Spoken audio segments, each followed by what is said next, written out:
আসসালামু আলাইকুম বন্ধুরা, কেমন আছেন? আশা করি ভালো আছেন। আলহামদুলিল্লাহ আমিও ভালো আছি।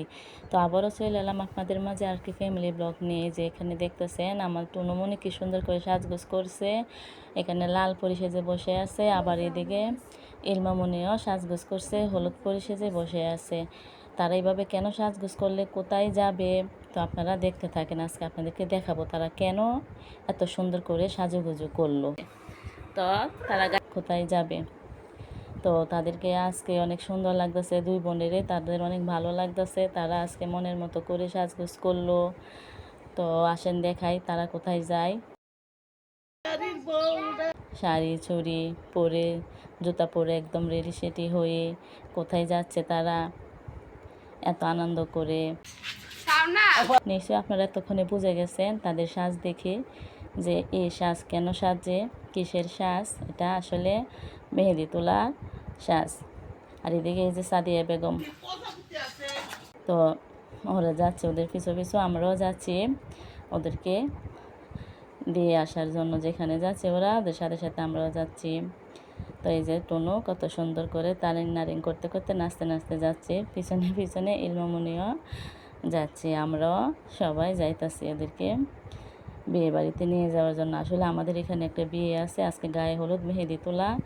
তো ওরা সাজুগুজু করে শাড়ি টুড়ি পরে যাচ্ছে মেহেদি তুলতে। এই যে এখানে বিয়ের গেট, আমরা বিয়ে বাড়িতে প্রবেশ করতেছি দেখার জন্য। আরও অনেকে সেজে গুজে দল বেঁধে দাঁড়িয়ে আছে টনু আর ইলমার জন্য। ওরা গেলে তারা মেহেদি তোলায় বেরিয়ে যাবে। তো আস্তে আস্তে বিকাল অনেকটা গুনে সন্ধ্যা হয়ে আসতেছে, দেরি হয়ে গেছে আজকে সবার সাজুগুজু। তো এই যে চলে এলাম বিয়ে বাড়িতে। এখানে বরের বোনে ফুল নিয়ে দাঁড়িয়ে আছে, ক্যামেরাম্যানও আছে, তারা ভিডিও নেবে। তো সবাইকে এখানে লাইন ধরে দাঁড়া করাইছে একজন একজন করে বের হওয়ার জন্য। তো বড় মানুষের চেয়ে পিচ্ছি পাচ্ছি বেশি দেখা যাইতেছে। সবাই খুব সুন্দর সুন্দর শাড়ি পরছে, খুব সুন্দর করে সাজগোজ করছে, সবাইকে অনেক সুন্দর লাগতেছে। তো আমরাও এখানে সবাই আকর্ষণ হয়ে দাঁড়িয়ে আছি কে কীরকম সাজগোজ করছে দেখার জন্য। তো আসলে বরের বোন অনেক ব্যস্ত, ও বারবার তাদেরকে বুঝাই দিতেছে যে এইভাবে দাঁড়াও ওইভাবে দাঁড়াও, চিল্লাচিল্লি করতেছে। তো বাচ্চা মানুষ তো তারা ভালোভাবে বুঝতেছে না, একজনের আগে একজনে বেরিয়ে যেতে চাইতেছে। তো একজন একজন করে বের হইতেছে আর একজন একজনের হাতে ফুল দিতেছে। তারা খুবই খুশি ফুল পায়ে। যে আমার টনু ইলমা তারাও বের হলো, তাদেরকে মাশাআল্লাহ অনেক সুন্দর লাগতেছে। তারা ফুল হাতে নিয়ে অনেক খুশি হলো দুই বোন। তো এদিকে সন্ধ্যা হয়ে আসতেছে, সবাইকে বলা হইতেছে যে তোমরা তাড়াতাড়ি বেরো, নয়তো মেহেদি তুল্লা বাড়িতে আসতে পারবা না, রাত হয়ে যাবে। আসলে মেয়েদের সাজগোজ তো সবাই এক টাইমে সাজগোজ করে রেডি হয়ে আসতে পারে নাই, দেরি হয়ে গেছে অনেক।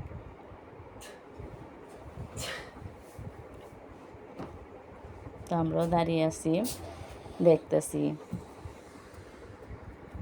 আর সবাইকে বলতেছি যে হাসাহাসি একটু করার জন্য, কেউ একটু হাসি দিতেছে না। এদিকে সবাইকে একটু দেখাই। এদিকে ছাদে আমার অনেক দেবররা দাঁড়িয়ে আছে, ওরা বলতেছে যে ভাবি আমাদেরকে তোলেন আপনার ব্লকের মধ্যে, আমরাও একটু উঠি। তো ওদেরকে উঠাইলাম, ওরা আসলে ওইখানে স্টেজ সাজাইতেছে গায়ে হলুদের। তো এই যে ওরা বাড়ি থেকে বের হইতেছে মেহেন্দি তোলার উদ্দেশ্যে, সবাইকে আবার সুন্দর করে লাইন বেঁধে দাঁড়ানো করা হইতাছে গেটের ভিতর দিয়ে তারা বেরোইতেছে। এখানে আমরা অনেকে দাঁড়িয়ে রইলাম। তো নোয়ারিল আমাদেরকে হাই বলতেছে। এখানে একটা পিচ্ছি ডাইলা মাতা শাড়ি পরছে, কত সুন্দর লাগতেছে তারে, কিন্তু দেখেন ডাইলা মাতারা দেখা যাইতেছে ফুল দিয়ে কত সুন্দর করে সাজগুজ করছে। তো সবাইকে মাশাআল্লাহ খুব সুন্দর লাগতেছে, অনেকে একটু একটু শরমও পাইতেছে আমরা ভিডিও করতেছি বললা। অনেক লোক দাঁড়ানো তো এখানে। তো নদীর পাড়ে দিয়া ওরা যাইতেছে মেহেদি তোলার জন্য, সন্ধ্যা হয়ে আসতেছে। আসলে দেখেন আমাদের নদীর পাড়ের ভিউটা কত সুন্দর লাগতেছে। আমরা সবাই পিছু পিছু আসলাম আর দেখতেছি আমাদের দুই মেয়ে তোদের সাথে যাইতেছে।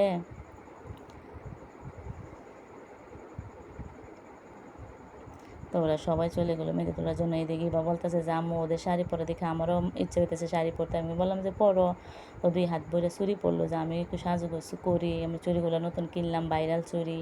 তো ওই যে চুড়ি পরলো 2 হাত বইরা, শাড়ি ব্লাউজ এগুলো দেখাইতেছে যে আম্মা এই শাড়িটা আমি পরবো। আমি কি ঠিক আছে পরো তুমি, যখন ইচ্ছে হইতেছে। তো ওইদিকে সন্ধ্যা হয়ে গেছে, ইলমাটুন এখনও আসে নাই। আমি অনেক চিন্তিত, আমি বাহিরে চলে আসলাম। আস্তে আস্তে চলে গেলাম আমি যে নদীর পার, বলতেছি যে 2টা মেয়ে এখনও আসতেছে না, সন্ধ্যা হয়ে গেছে, আমরা সাথে কেউ গেলাম না।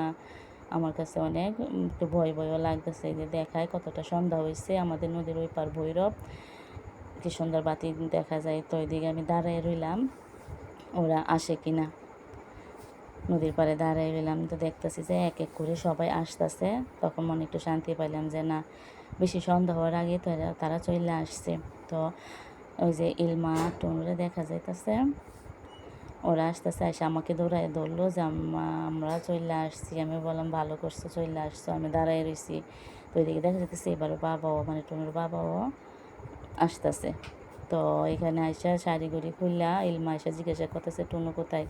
আমি বললাম টুনু তো ঘরে নাই, বিয়ে বাড়িতে গেছি। কথা শুনে ইলমা একদম মন খারাপ করে কান্নাকাটি শুরু করলো। বলতেছে টুনু কখন গেছে, কখন আসবে।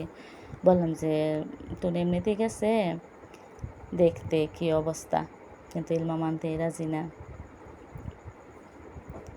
ও দাঁড়ায় দাঁড়ায় একটু একটু কান্নাকাটি করতেছে। আর আমি ওকে অনেক ভাইল দিতেছি যে চলে আসবে টুনু, চলে আসবে।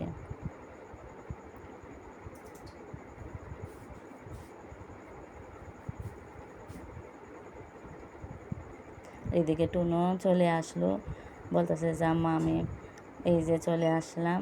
টুনু শাড়ি টাড়ি খুলে না, ইলমা খুলে ফেলছে। তখন টুনু আস্তে আস্তে সব কিছু বলতেছে, বলতেছে আম্মা এখন খুলে ফেলি, আর ভালো লাগতেছে না। আমি বলতেছি ঠিক আছে সব কিছু খুলে লাও, গরম লাগতেছে, খুলে টুলে একদম খাওয়া দাওয়া কইরা শুয়ে থাকো। তো খুলতে খুলতে চুড়ি, মালা, সাজগোজ, ফুল, ব্যান্ড সব কিছুই খুললে একদম সায়া ব্লাউজ কইরা কি সুন্দর লাগতেছে ওরে দেখেন, সার্কেসের মতো দেখা যেতেছে, একদম নাচ নাচ করতেছে। তো সবাই একটু হাসাহাসি করতেছি আমরা। তো আজকে তো দেখলেন 2 বোন কত সুন্দর করে সাজুগুজু করলো, শাড়ি পরলে তাদেরকে কত সুন্দর লাগে, কতগুলা মানুষ সাথে দেখাইলাম। তো এই বলে আজকের মতো এখানে বিদায় নিলাম। সবাই ভালো থাকবেন, সুস্থ থাকবেন, আমাদের ব্লগ প্রতিনিয়ত দেখবেন, আমাকে সাপোর্ট করবেন। এই বলে সবার কাছ থেকে বিদায় নিলাম। আল্লাহ হাফেজ।